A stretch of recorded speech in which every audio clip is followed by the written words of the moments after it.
नमस्कार, मैं हूं निज़ाम पटेल और आप देख रहे हैं हमारी पॉडकास्ट टी टॉक। आज हमारे साथ हैं मशहूर समाज सेवी और लावारिस लाशों के मसीहा श्री राधे श्याम अग्रवाल, जो विगत 21 वर्षों से लावारिस लाशों का क्रियाक्रम कर रहे हैं। बहुत बहुत स्वागत है सर आपका। नमस्कार, मैं राधेश्याम अग्रवाल हूँ।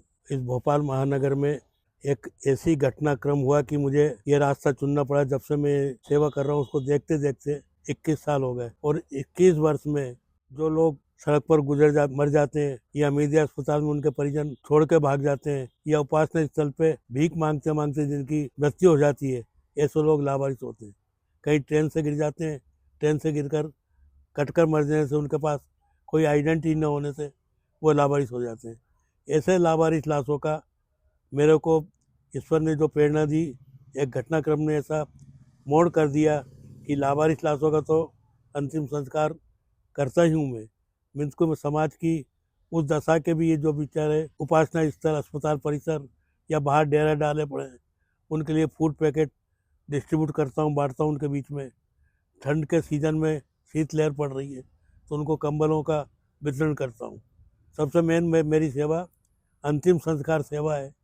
विगत 20 साल के दरमियान ऑन दी डेटाज के हिसाब से 9,500 से अधिक लोगों को मैं भदभदा विश्राम घाट में अपने माध्यम से दफना चुका हूँ, और 1,000 लोगों का लकड़ी की व्यवस्था, दाह संस्कार करवा चुका हूँ, जो विभिन्न बस्तियों से, ऐसी गरीब बस्तियों से शमशान में पहुँचे जिनके पास लकड़ी तक के पैसे नहीं थे, उनको दाह संस्कार के लिए लकड़ी उपलब्ध। जिंदा व्यक्तियों के लिए तो लोग फिर भी करते हैं, जो मर गए बेचारे उनके लिए आप करते हैं, ये उसके लिए आप साधुवाद हैं, आपको साधुवाद। लेकिन सर, वो कौन सी घटना थी जिससे आप इस अभी मेरे उस घटना से मेरे को रोम रोम से खड़े हो जाएंगे। सन 2005 का 2000 का दशक था, 2003-4 की घटना है। मैं बॉम्बे परेल रेलवे स्टेशन पे तेज गति की ट्रेन से क्रैश होने से बचा जी। परेल के 2 पर उतर के फूट रेस से ना जाते हुए पटरी से पार करके एक पे पहुंच गया। और मेरे पास एक व्यक्ति आया जो झोला टांगे था। कहने लगा, तुमने मौत को देखी, तुम्हारे घर पत्ते उड़ जाते, तुम तो अभी लावारिस हो जाते, तुम्हारे तो कोई के टुकड़े टुकड़े नहीं मिलते। कि देखो परेल स्टेशन दिख रहा है, वहाँ तेज गति की ट्रेन खड़ी हुई है, और मैं तो 2 पे ही रह गया और आप 1 पे कैसे आ गए। मैं भी ईश्वर को पता नहीं, ईश्वर ने मुझे क्यों 2 से 1 पे कर दिया। मेरी रूह काँप गई। मतलब पूरे 3-4 दिन बॉम्बे में रहने मुझे अच्छा नहीं गुजरा। भोपाल लौट के आया तो मैंने डॉक्टर सतपति जी को बताया। सतपति जी कहने लगी, अग्रवाल अपना भास्कर पत्रकारिता से तो हो ही गए, सब जीवन की जिम्मेदारी से ये सेवा करो, इससे बढ़ के कोई सेवा नहीं है। भोपाल पुलिस को फंड नहीं है।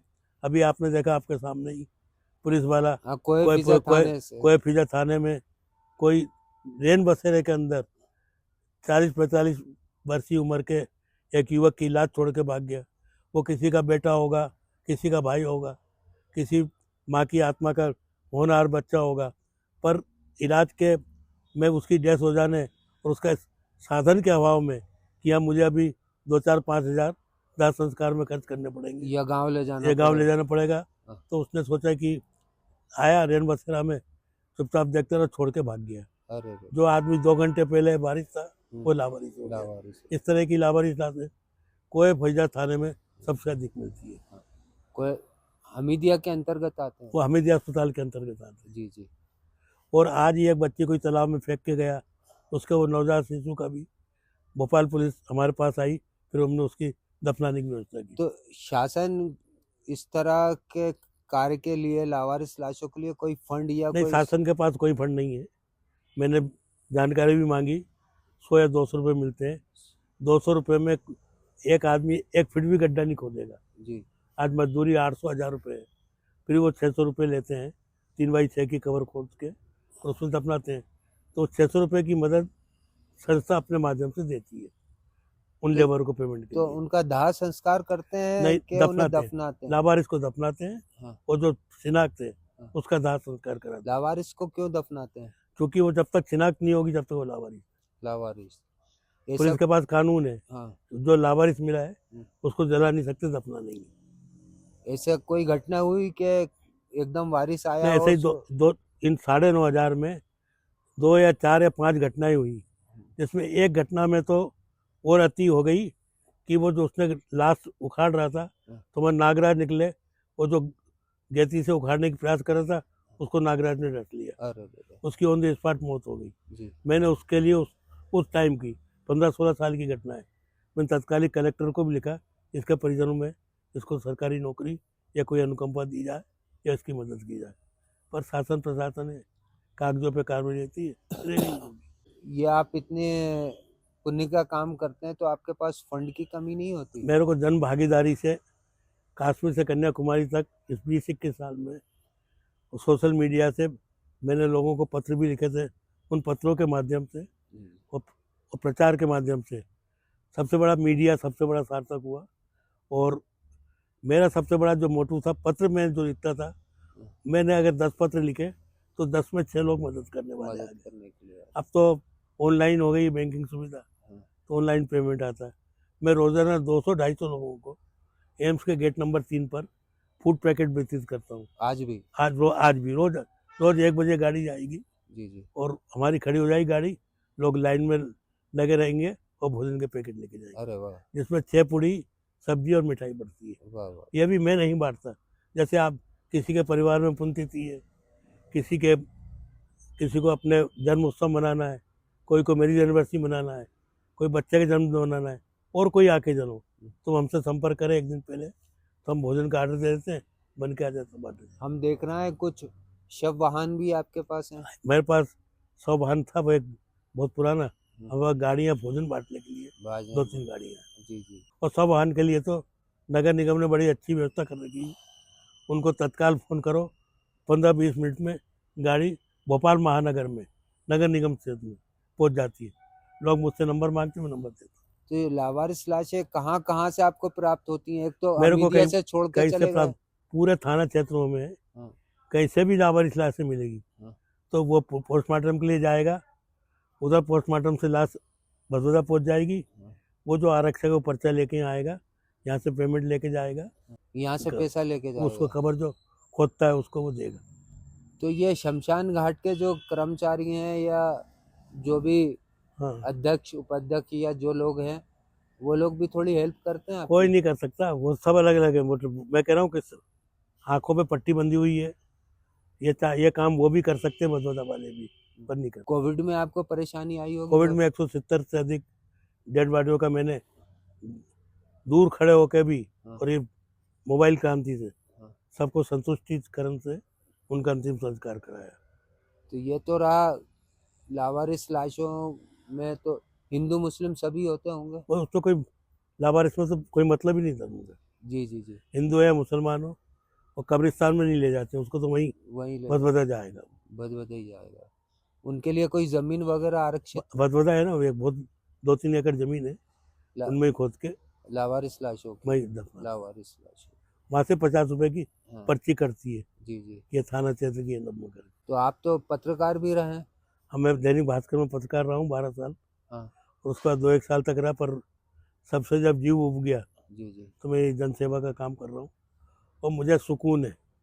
मैं जीवन में 85% अपने जिस जगह में बैठ के बात कर रहा हूँ, ये जगह मुझे डॉक्टर क्लब ने दी थी।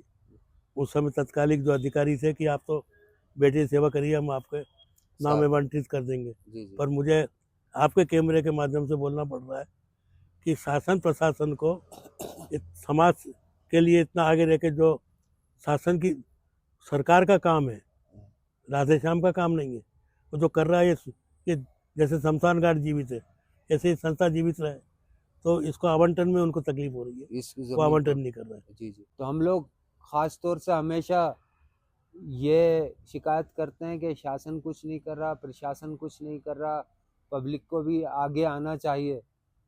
तो ऐसे ही आम लोगों में से राधे श्याम अग्रवाल आगे आए और उन्होंने ये व्यवस्था संभाली, नेक काम किया, तो उसमें सहयोग करने की बजाय उसमें ही लोग बाधा बन रहा है, ये बड़े खेद की बात है। जी सर, और क्या तकलीफ है आपको?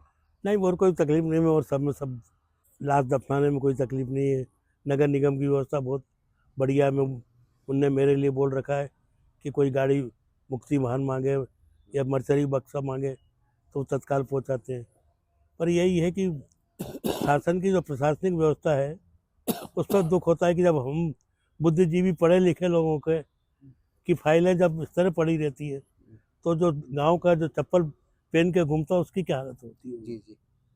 हमने देखा है शहर में कई जो प्राइवेट संस्थाएं हैं उन्होंने आपको काफी सम्मानित किया है।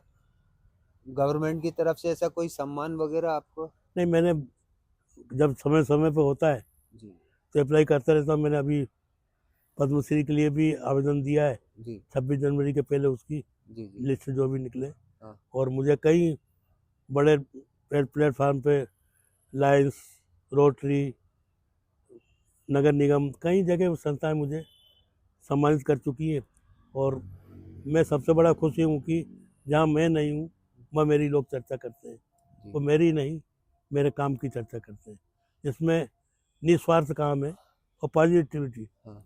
सकारात्मक काम है, उसमें कोई निगेटिविटी नहीं है। आपसे प्रेरणा लेकर कुछ लोगों ने और भी कुछ शुरू किया होगा?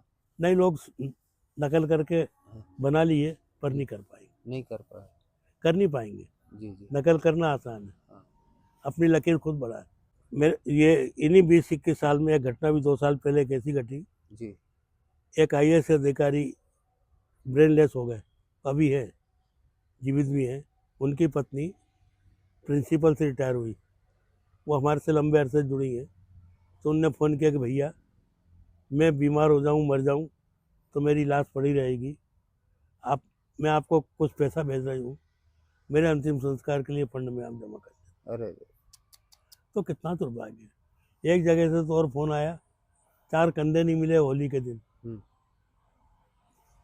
मतलब होली के दिन मैं सब काम छोड़ के गाड़ी लेके 4 कंधे लेके अंतिम संस्कार की छठी का सामान लेके उनके यहाँ पहुंचा। हम देख रहे हैं आजकल नया चलन और फैशन है कि बच्चों को विदेश में पढ़ाओ हाँ, और वहीं बसा दो और यहाँ माता पिता अकेले रह रहे हैं। अरे इलाज आए छोड़ के भग गए हाँ कि तुम ही अस्पताल ले जाना हाँ पड़ोसियों से। हाँ एक आध कोई पड़ोसी ठीक निकले, ये सब पड़ोसी ऐसे नहीं हाँ। है। और कई ऐसे अखबारों में सूचनाएं आती हैं कि कई कई दिन लाशें पड़ी रहें, फिर बदबू से है ना। 15-15 दिन हाँ हाँ हुआ, मोहल्ले में बाद में पता चला बाद बगल में में चला फ्लैट गया, वाले। साहब गुजर गए। तो सर आज आज समाज को कैसे देख रहे हैं आप? नहीं, समाज को देख रहा हूँ। मेरा ये है कि समाज का चित्रण मुझे अच्छा नहीं दिख रहा है। ये एक तो घर परिवार टूटते जा रहे, अच्छी बात नहीं है। संयुक्त परिवार रहना चाहिए। संयुक्त परिवार से पूरा परिवार में मेरा कुछ मानना है कि आने वाली जो दशक होगा, यानी ये दशक तो चल ही रहा है, आने वाले 30 वाले दशक में या तो संस्कृति और बिगड़ जाएगी या और बढ़िया हो जाएगी। तो बिगड़ने की ज्यादा संभावना है या सुधरने? बिगड़ने की संभावना है। बिगड़ने की संभावना। काका बाबा नाना नानी ताऊ चाचा ये कहने वाले नहीं मिलेंगे। अरे मतलब परिवार में अब कुत्ते को साथ रख में पति पत्नी बैठे हुए हैं। आज से 20 साल पहले का परिवार देख लो, 3 पीढ़ियां बैठी हुई हैं। 3 पीढ़ियां बैठी, सही। मैं भाग्यशाली हूँ कि मैं रनिंग में 3 पीढ़ियों के साथ चला आ रहा हूँ। मैं हूँ, मेरा बेटा है, उसके बच्चे। घर में खुशहाली रहती थी। हाँ, साथ में बैठ के रोटियां खाते, हाँ हाँ। घर में खुशहाली रहती है। बच्चों को डर लगा रहता था हाँ, कुछ बुरा काम हाँ। करेंगे तो दादा बैठे हुए। दादा बैठे हुए। ये तो ये थे मशहूर प्रसिद्ध समाज सेवी अग्रवाल साहब, राधे श्याम अग्रवाल साहब। हमारा अगर इंटरव्यू आपको पसंद आया हो तो हमें शेयर कीजिए और लाइक कीजिए। बहुत बहुत धन्यवाद सर आपका।